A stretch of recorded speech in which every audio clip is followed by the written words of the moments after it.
ਇਹ ਜਨਾਬ ਮਕਈ ਵਾਸਤੇ ਕੋਠੇ ਦੀ ਖੇਲੀ ਨਿਕਲੀ ਪਈ ਹੈ। ਗਫੂਰ ਖਾਨ ਅੱਜ ਤਾਰੀਖ ਹੈ ਜਨਾਬ 19 ਜਨਵਰੀ।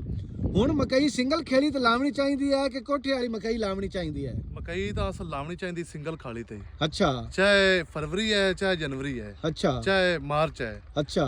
ਤੇ ਸਿਰਫ ਲੋਕ ਗੁਸਾਉਂਦੇ ਨੇ ਸਿੰਗਲ ਖਾਲੀ ਤੋਂ ਹਾਂ ਵੀ ਉਹਦੇ ਤੇ ਜ਼ਮੀਨ ਤਿਆਰੀ ਚੌਖੀ ਕਰਨੀ ਪੈਂਦੀ ਹੈ। ਅੱਛਾ। ਫਿਰ ਉਹ ਔਜ਼ਾਰ ਜਿਹੜਾ ਹੈ ਉਹ ਬੜਾ ਟੈਕਨੀਕਲ ਔਜ਼ਾਰ ਹੈ, ਉਹ ਬੜਾ ਅਸਾਸ ਔਜ਼ਾਰ ਹੈ, ਕਿਸੇ ਨੂੰ ਬੰਦਾ ਮੰਗਵਾ ਵੀ ਨਹੀਂ ਦੇ ਸਕਦਾ। ਬੰਦੇ ਨਾਲ ਜਿਹੜੀ ਵੀ ਲੱਗ ਗਿਆ ਐਵੇਂ ਸਮਝੋ ਜਿਵੇਂ ਪਲਾਂਟਰ ਹੈ। ਸਹੀ। ਅਸਲ ਖੇਲੀ ਤੇ ਕਰਨੀ ਚਾਹੀਦੀ ਸਿੰਗਲ ਤੇ ਮਕਈ ਸਿੰਗਲ ਤੇ ਲਾਣੀ ਚਾਹੀਦੀ। ਅੱਛਾ। ਲੇਕਿਨ ਇਹ ਬੰਦੇ ਵਕਤ ਤੋਂ ਡਰ ਜਾਂਦੇ ਨੇ।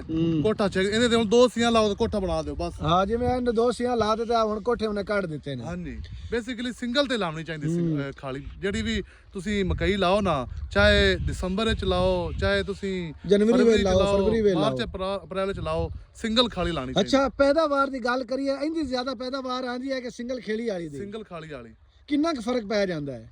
ਕਮ ਅਜ਼ ਕਮ 10 ਤੋਂ 12 ਮਣ।